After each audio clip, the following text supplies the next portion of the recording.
Hey, we're here with Jerry Retzloff on 4/20/15, and we're at his nephew Scott's place, and he's going to tell us a little bit about the memorabilia that he's got and some of the Texas music history that he was involved in.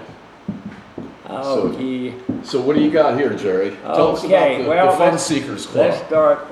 Let's start with the memorabilia. Last spring, my brother had passed away about 6 months before that, and we were throwing all his artifacts and writings away and stuff, and not really. He was into music, but he didn't get into the contacts in the area I did. So anyway, we threw so much of his stuff away for 6 months, but his widow and I did.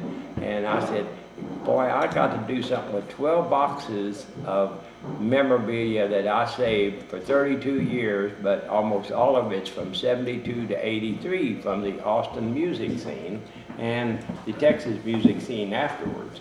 So all of this was stored in the hall down here, down the way, and Scott's wife kept saying, when are you going to get it out? It was here 3 years.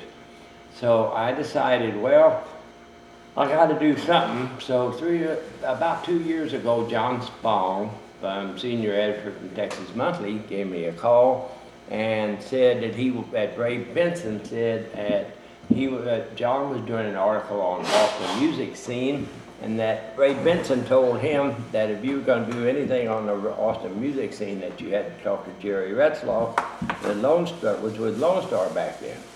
So I'm calling you, and I said, well, I usually don't do interviews, and I'm not into interviews. I said, and I don't even know you. I said, but I will meet you someplace at a bar or something, and we can talk if you want me to. And he said, well, that'd be fine, but tomorrow I'm going to meet with Willie Nelson, so I don't have time to meet you tomorrow, but maybe afterwards. I said, okay, well, keep talking. Give me a call. So John, I hung up the phone, and I emailed Willie right away, and I said, Willie, John Spong just called me. I said, let's take him all together. And Willie emailed me immediately back, and he said, meet me at Luck, Texas at the saloon at 12 noon sharp tomorrow. So I called my driver, nephew Scott, and I said, Scott, we got a deal. I said, I need a driver. Can you take me up to Willie's in the morning so we could be there by noon?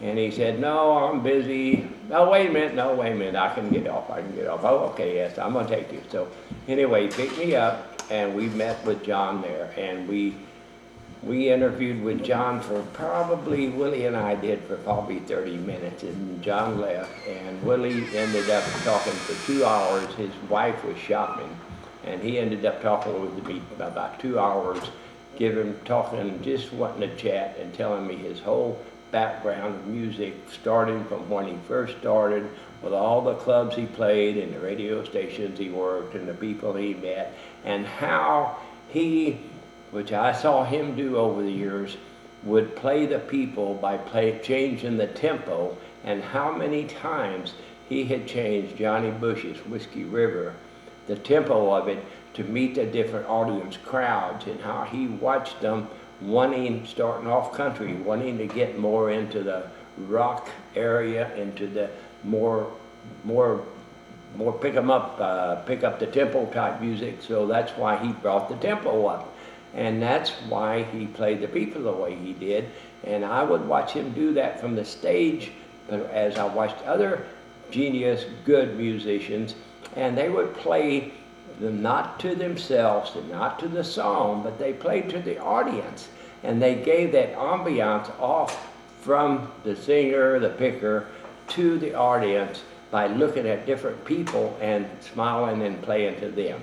Which, by the way, is a way that I gave 9 different talks at Lone Star conventions, and I had at 45 minutes to an hour. I never used anything in writing. All I did was talk to my audience of distributors, which I knew.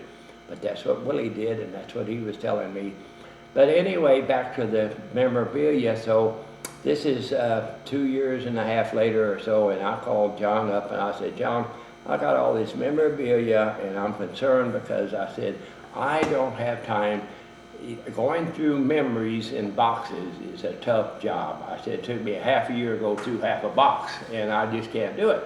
I need somebody to put it in order, somebody that wants to put it. I want people to see it, but I want to tell the story about the Austin music scene to go along with it, that where I was involved. So John called me back the next day, said he had somebody that's interested, Bill Wittliff, and he said, and we were here at Scott's place, and he said, well, I was here, and he said, well, I said, well, bring him to Scott's place, and I'll meet y'all here Monday. So he brought Bill Wittliff here.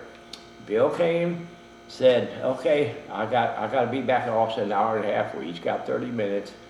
Jerry, I know all about you because John's told me all about you, because I had previously given Texas Monthly and some of their creative people 5 hours at Scott's place here of talking about my memorabilia and the stories of Austin music scene and the stories I could tell.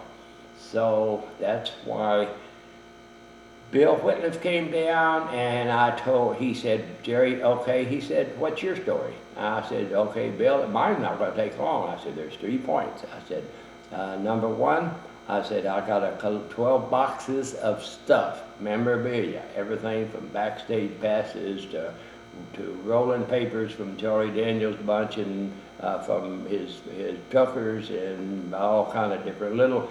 I said, but they're all just thrown in boxes, and I need somebody to sort them out and log them, file them, and put them in things so we can look at them, so we can see what people might want to see.